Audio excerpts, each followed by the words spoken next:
Inaasahang lalago pang lalo ang ekonomiya ng bansa sa taong ito. Tinataya ito ng Pangulo Aquino kaugnay ng muling pag-angat ng International Credit Rating ng Pilipinas. Ang ulat mula kay Rocky Ignacio para sa Ulat Malacanang. Maraming salamat, Atty. Mark. Umaasa nga si Pangulo Aquino na masisigla pa ang ekonomiya ng bansa sa mga susunod na buwan. Sinabi ito ng Pangulo sa harap na rin ng nakatakda niyang pagtungo sa World Economic Forum for East Asia sa Myanmar ngayong linggo.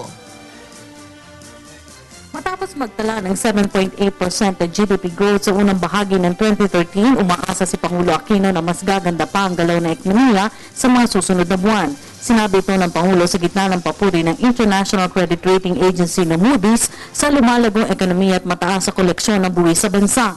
Sagot na rin ito ng Pangulo kung inaasahan ng Pilipinas na may pagkakaloob na rin ng Moody's ang investment grade status sa bansa na nauna na iginawad ng Fitch Group at Standard & Poor's. Mayroon naman akong magsalita for an agency that I don't belong to. I also like preempt. Siguro gayahin ko na rin yung ating attitude na baka may mausod pa. So, hintayin na lang natin yung balita na. But I think yung second quarter figures should be of the same ilk. And we're hoping that they will be the same or even better. Samantala, dadalo si Pangulo Aquino sa World Economic Forum East Asia Summit sa Myanmar ngayong linggo.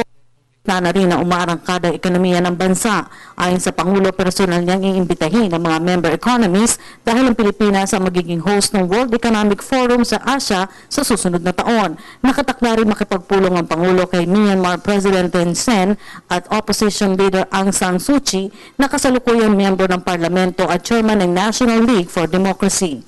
We invited them. We're hosting next year sa Asian version or Asian edition of the World Economic Forum. It's a tradition that you invite the participants to, the host country invites the participants prior to the conduct. Then I'll be meeting President Thein Sein and also Madam Aung San Suu Kyi. May tema sa taong ito ang summit na Courageous Transformation for Inclusion and Integration. Inaasahang 700 katao ang lalahok dito mula sa 55 bansa. At yan po ang ating pag-uulat mula dito sa Malacanang sa tulong ng RTVM. Ako po si Rocky Ignacio para sa Telebisyon ng Bayan.